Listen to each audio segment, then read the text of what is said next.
Hey guys, welcome back to the channel. It's finally that time of year. The 2026 Stanley Cup playoffs are about to start today. So I wanted to give you guys my 2026 Stanley Cup playoff bracket entry. I apologize for the lack of uploads. I don't think I've posted a video since the trade deadline. Been super busy with school and a bunch of other stuff, but I'm wrapping up school, so I should be able to get back to making some content here. And we'll start it here with my bracket. Now, I've found that these playoffs are maybe the hardest to predict that I've ever seen. I feel like almost every single series could go either way, and I wouldn't be surprised. However, this is definitely the most lopsided matchup. It's the Avalanche taking on the Kings. And I'll say the Avalanche in 5. I'll give the Kings a game just because I think they can win one on home ice, with it being Kopitar's last season and all. But the Avalanche, they're far superior. They're better defensively. They're better offensively. They have better goaltending. They have the superstars. They have the depth. I love their center core. And they're poised for a deep run after a couple disappointing seasons over the last couple years. Now, potentially the most intriguing matchup, the Stars taking on the Wild. 2 of the top 6 or 7 teams in the NHL, I believe. Such a tough series to predict, but I am going to go with the Wild here just because I think Dallas has dealt with a ton of injuries. They've had 3 straight conference finals runs. And I think that Bill Guerin really built this team to take on a Dallas. Minnesota, their bottom 6 is physical and punishing. They're going to make it a nightmare for Dallas's defense. And of course, with the addition of Quinn Hughes, they now have that superstar defenseman to elevate them from the back end. The one question mark for the Wild is actually kind of surprisingly goaltending, just because Gustafsson has really struggled. But it has been announced that Wallstedt is going to start game 1, so we'll see what he can do.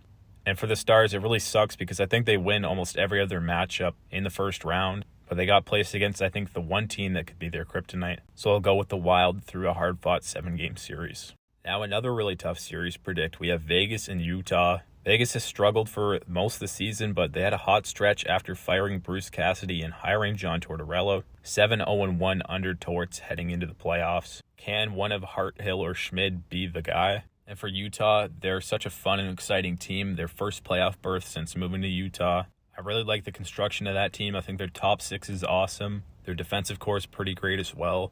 Vizmelka, we'll see how he can do. He's been struggling as of late. But ultimately, I do think that I'm going to go with the experience and the team that I've seen do it, and that is Vegas. And I'll say in 6 games. But I would not be surprised if Utah was able to steal this one.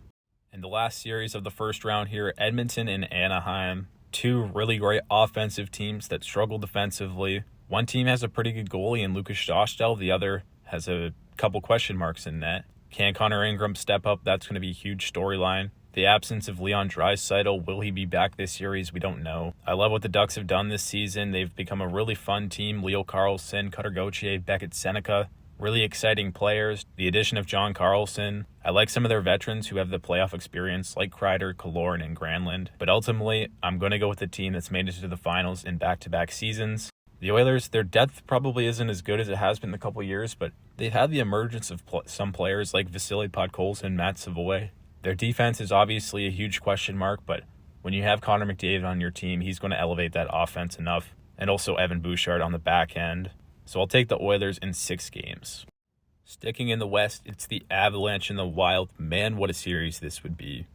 I do have the Avalanche winning just because I think they're so poised, like I said, for a deep run. The biggest difference in this series is the center cores. Minnesota, I love Eriksson Ek, but he's really all they got. And the Avalanche, you got obviously Nathan MacKinnon, absolute superstar. But you also have Brock Nelson, Nazem Kadri, who they brought in at the deadline. I think everywhere else it's really even, especially with the D-cores, Hughes versus Makar. That's an interesting storyline. In net, Wallstedt and Gustafsson versus Wedgwood and Blackwood. But ultimately, I think it's going to go at least 6, probably 7 games, and I do have the Avs advancing. And then another great matchup, Vegas taking on Edmonton, and I do have the Oilers winning this just because Leon Draisaitl's probably going to be back in this series. And last year, look at what Edmonton did. They took out Vegas in 5 games. And while I took Vegas in the first round, I still don't really trust that team. And some of the numbers from this season are just really concerning. Like, they were, I think, the team in last place when it came to time trailing. And obviously they've been good lately, but I just trust the Oilers a little bit more. So I'd take Edmonton. I think it's going to go deeper than last time, so probably 6 games. And this takes us to another awesome series. This would be the Oilers taking on the Avalanche. McDavid versus McKinnon. a rematch of the 2022 Western Conference Finals. And I think it's going to go the same way, the Avalanche advancing to the finals. And really just for the same reasons I've outlined for all the other series, like Colorado, they're just depth at the center position, as well as their overall forward core and defensive core. I trust their goaltending more. And I think that team is just so hungry to get back to the finals. So I do think that they would take down the Oilers, especially with Leon Draisaitl's health being questionable and the issues in net. So I'd take them in probably 6 games, maybe 7. And that takes us to the East. In this matchup, Buffalo taking on Boston. This one I'm so just confused about because on one hand, you have the Sabres who all I've known is them being bad, and all of a sudden they're on an absolute heater for the majority of this season. And then the Boston Bruins, who are a model of consistency. And I actually am going to take the upset, but if you want to call it that, taking Boston here. I think it's going to go 6 games. And the reason I'm taking them is just because I think they have the best player in this series with Pastrnak. I'd probably give the forward core edge to Buffalo and even the defense potentially, but I like Boston's defense. They're really big and physical. And when it comes down to it, I trust Jeremy Swayman more than I trust Ukko-Pekka Luukkonen or Alex Lyon. And I think Swayman's due for a big run here. Then we have the Habs and the Lightning, and this one hurts as a Montreal fan, but I am going to go with Tampa in 7 games. I really tried to convince myself to take Montreal, but with the absence of Noah Dobson, I just don't really trust the rest of this defensive core. You have 2 rookie goalies in net, even though Dobej and Fowler have been really good. And while Hedman is missing for Tampa, they just find guys to step up, like Darren Raddysh this season, the emergence of him. JJ Moser has been awesome, and McDonough, Sharonak, I love everyone on that D-core. Plus, you have the best player in this series in Nikita Kucherov. You have an all-world goalie in Andrei Vasilevsky. I've been on the receiving end of that as a Montreal fan, so I do have Tampa advancing. And that takes us to Carolina and Ottawa. This is actually a really intriguing series to me. I think Ottawa is a lot better than a second wildcard position would suggest. And Carolina, I feel like everyone always picks them to get upset in the first round, but I'm not going to do that here. I think these are 2 very similar teams. I think Ottawa even might be a little bit stronger defensively. The real question mark for both these teams is goaltending. And that's not something you would expect to say heading into the season just because Linus Ullmark has really struggled surprisingly.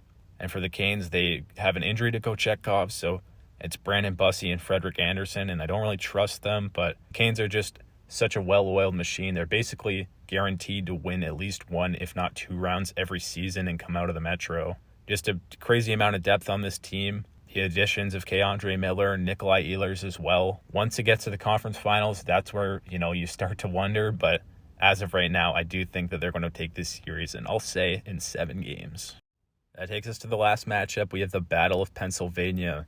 What a shock that these teams are playing. I never would have predicted that heading into this season. And the Penguins, they've just been such a crazy story this year. Even with injuries to Malkin and Crosby, they've been awesome.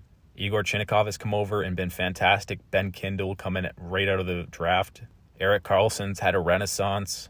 And then for the Flyers, Rick Tocchet's had this team playing excellent defense. Dan Vladar's been great out of nowhere.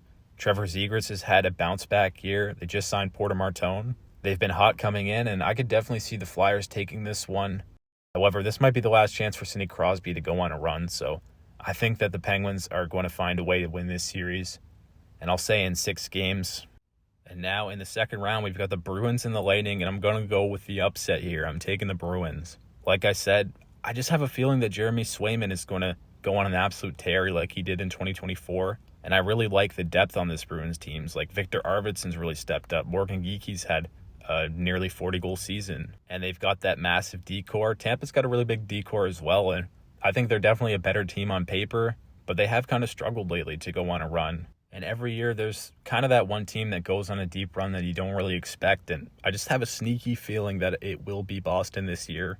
That being said, the Sabres could really make me look like an idiot. So moving on to the next series, it's Carolina and Pittsburgh, and I really wanted to go with the upset here as well. But like I said, the Canes are just a well-oiled machine, and I think they're just way more structured than Pittsburgh. I think they have more depth and a better defense. The goaltending is kind of a question mark for both teams as well, so I will take the Canes here. And in the Eastern Conference Finals, I have the Boston Bruins defeating the Hurricanes. These teams have faced a couple times in recent memory. Very different looking teams though. And like I said, there's always that one team that just goes on a run.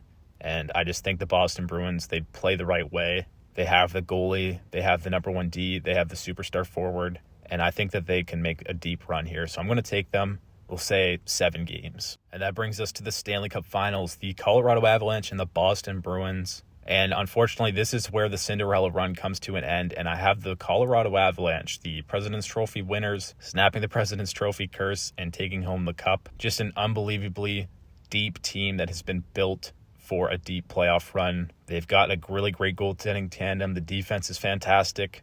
And obviously, the offense is deep with the superstars, with Makar and McKinnon and Natchez. I think Swayman could steal a couple games here, but I'll say the Avalanche in 6. And I don't think there's going to be a ton of goal scoring, so I'll say 37 goals throughout the Stanley Cup Finals as the tiebreaker question. So that is my 2026 NHL Stanley Cup playoff bracket. Let me know down below what you think of this. Who do you think is going to win the 2026 Stanley Cup? Definitely comment your team down below, and I'll see you guys in the next video. Thanks for watching.